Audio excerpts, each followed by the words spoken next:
From Indonesia to the world, this is Nonet. Esther, Baila, Christy, Saspa.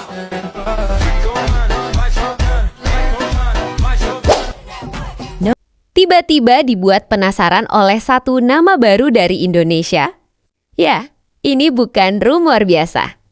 Dalam beberapa minggu terakhir, jagat maya internasional ramai membicarakan satu fenomena Ipop Nona Indonesia. Sebuah gelombang baru yang disebut-sebut sebagai warna segar di tengah dominasi industri hiburan dari Korea Selatan. Semua bermula dari satu penampilan panggung yang beredar di media sosial. Konsepnya berbeda. Musiknya modern, tapi ada sentuhan etnik Nusantara. Kostumnya bukan sekadar glamor, tapi membawa identitas budaya. Koreografinya energik, tapi tetap elegan. Video itu awalnya hanya ditonton ribuan orang, sekarang menjadi jutaan. Tak sedikit yang menyebut bahwa Indonesia akhirnya menemukan formula pop yang punya karakter bukan meniru, tapi menghadirkan identitas sendiri. Ketika mulai viral, perbandingan dengan K-pop pun tak terhindarkan.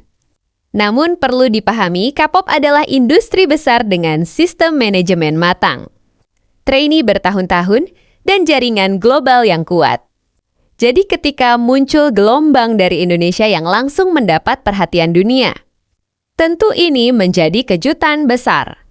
Bukan soal siapa lebih hebat, tapi soal momentum.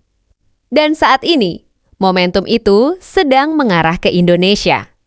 Ada 3 alasan kuat kenapa fenomena ini bisa terjadi. Pertama, identitas budaya. Di saat musik global mulai terasa seragam, Ipop justru membawa unsur lokal, motif, tarian. Bahkan instrumen tradisional yang dikemas modern.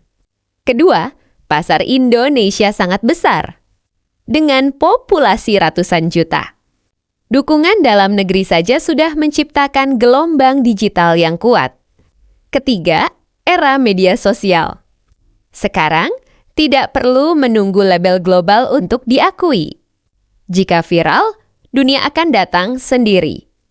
Kata mengalahkan mungkin terdengar sensasional. Secara industri, K-pop masih sangat kuat secara global. Namun dalam konteks perhatian, tren viral, dan pembicaraan netizen, Indonesia sedang menikmati sorotan luar biasa. Dan itu bukan hal kecil. Karena dalam dunia hiburan, perhatian adalah mata uang utama. Banyak pengamat mengatakan, jika dikelola serius, mulai dari manajemen artis, kualitas produksi, hingga promosi internasional, Indonesia punya potensi besar untuk bersaing di panggung global. Apalagi dengan kekayaan budaya yang tidak dimiliki negara lain. Bayangkan jika setiap karya membawa identitas daerah berbeda. Bali, Jawa, Sumatera, Kalimantan. Semua dikemas dalam format pop modern. Itu bukan hanya musik. Itu adalah diplomasi budaya. Yang jelas, satu hal sudah terjadi. Indonesia tidak lagi hanya menjadi pasar konsumsi hiburan Asia. Kini Indonesia mulai dipandang sebagai pencipta tren. Dan jika konsistensi ini dijaga, bukan tidak mungkin dalam beberapa tahun ke depan, istilah Ipop akan berdiri sejajar dengan K-pop di peta musik global.